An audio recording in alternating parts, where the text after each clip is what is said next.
I'm Alan Davis. I'm here with Alfred Cochrane. I'm the art intern this year, and I've been speaking with Mark Redden and Stephen Roller already. And Alfred is our third guest on this podcast, and he will be talking about his art, and we'll be asking him some questions. So, Alfred, good morning. How are you? Good morning. Very well. How are you? I'm very good, thank you. So, Alfred, the first question I have for you is which artists inspire your work? First of all, I'm not really an artist in the traditional sense. I'm uh, Other than I think everybody is potentially an artist. I'm an architect, trained as an architect. So my art is informed basically by architecture. And yes, I have many favorites who come and go from, from cave arts to, to right up to now. I can tell you a lot of artists whom I hate, who I don't consider should have been celebrated.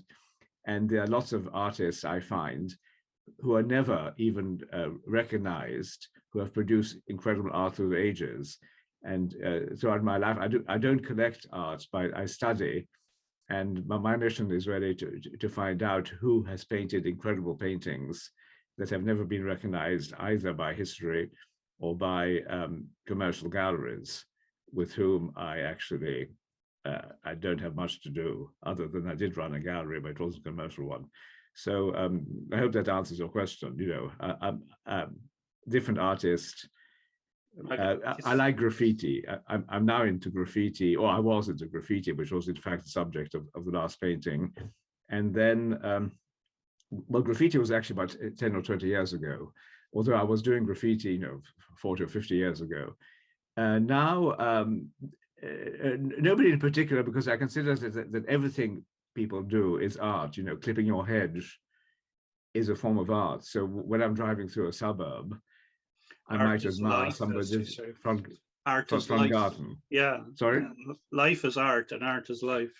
Art Uh, imitating yeah, life. everybody is potentially a very good artist. Yeah. I'm not saying that some develop that they all develop into great artists. Um, so that is what. Uh, so that's where I come from, really, from that point of view. Okay, very good. And so our next question then is about the art in the art collection that we have is the week of an office worker, and it's quite a large. It's an ensemble of every day of the week. So there's seven to eight pictures in a square.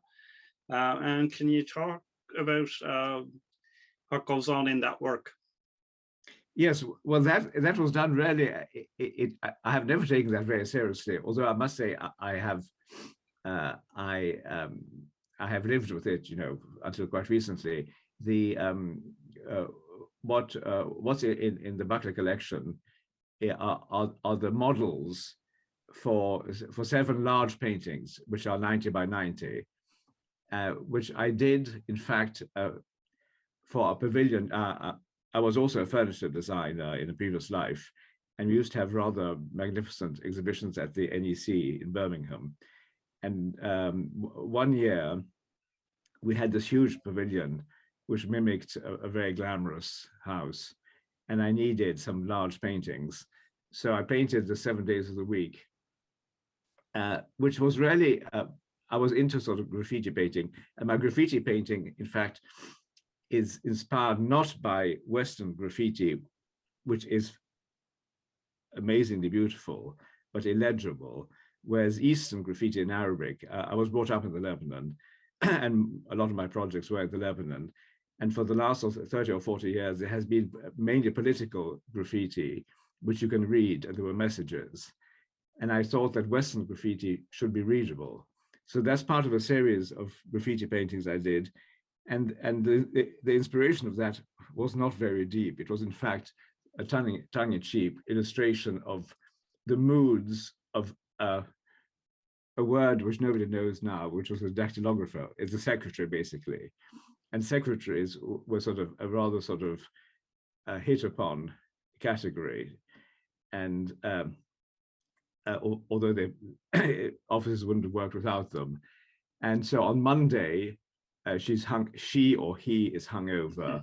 Yes. Tuesday, everything is a bit of a mess. By Wednesday, she's got all her he or she has got all her post-its in more or less in order. Thursday is rather bland and boring. Friday, her mind or his mind drifts off, thinking, Friday's a lovely day, the weekend. Saturday is sort of disco, as well as club day. And then Sunday is sort of quite self-evident. It's a sort of rest, spiritual. And so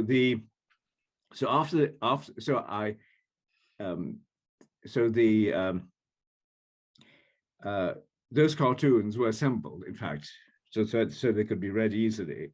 And the originals eventually made their way to my house in Beirut, and they were blown up a year and a half ago when there was an explosion. So there are no more originals with big size, and that is a cartoon. So I'm actually very fond of it, and I'm glad it's in Carlow. What was I going to say? So the one that's in Carlow there is probably the last remnant of a series that you had painted. Yes, and the thing is, in that form, it's easily read. Whereas the 7 big ones, in fact, even in my house in Beirut, they didn't fit into one room. They had to be put in 2 different rooms, and nobody actually appreciated what they were about. Each one, my favorite is actually the Monday. I think is the best composition. The Monday was in the hall coming in, so people saw that. And so no, I think they're better in a smaller format, in a readable format. And so anyhow, things come and go, and I'm not quite sure what happens to the other ones. I never went back since the house was grown up, but they might have been saved by somebody. In fact, I did send at the time. They could be hanging somewhere in Beirut as free. Quite easily. I just didn't want to know what had happened. I think it would have been upsetting. Yeah. So that's very insightful. So you were, I was just about to ask the same question again. How do you feel then about the destruction of the work? Your thoughts? Is there a sense of loss, or would you think that's the end of it, or would you see in loss an opportunity for more creativity? Strange enough, it's interesting because in fact, I have been very lucky all my life, and I've had a privileged upbringing, and and an incredible education, and I've lived in wonderful houses. Yes, I've anything I lose with myself, I really don't mind. I think it's just another step towards something else.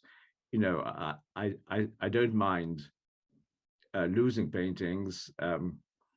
I quite like getting rid of paintings, either by giving them or by selling them. So once a painting, I might not be a good parent. Once a painting is done, it'd be nice to think somebody is appreciating it, but I'm not particularly pushed.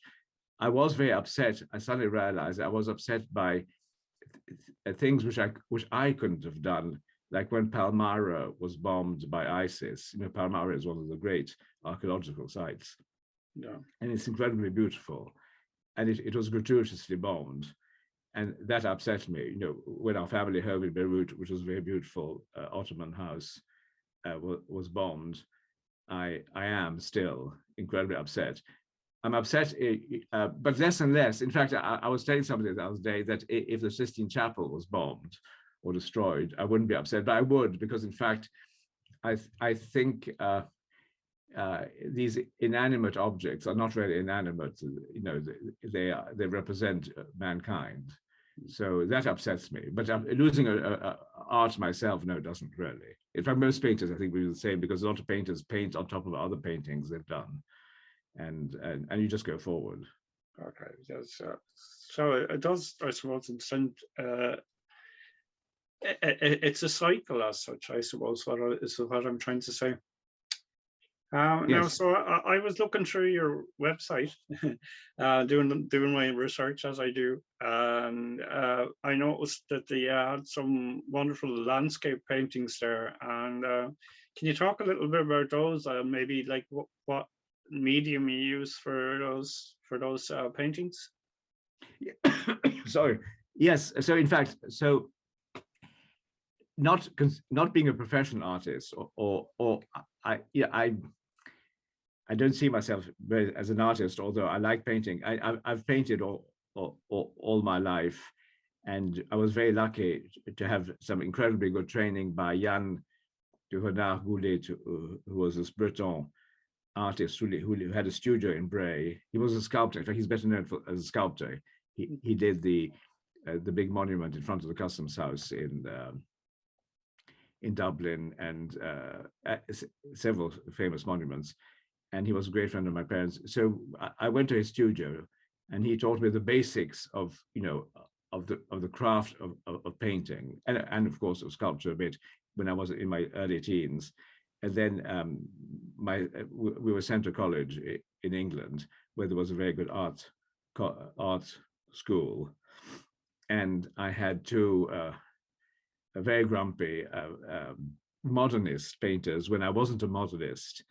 Uh, I was, I suppose, a postmodernist, maybe. Anyhow, I've always painted things I just felt which are not particularly fashionable or not. And my landscapes are really just recording, we have an incredible light in Ireland, and that fascinates me. And then some of my sort of landscapes or with houses were done for friends, when I was staying with them for the weekend. I would do actually a lot of small sketches of a room or of a house in a landscape, and and then I'm actually back to, and I also do landscapes as a recording. I've got a very nice garden of which I'm very proud, and I've been painting that over the few years, mainly as a record of how I see the garden, which is completely different to how other people see it, and how I would like the garden to be remembered, because once I'm gone, the garden is gone too.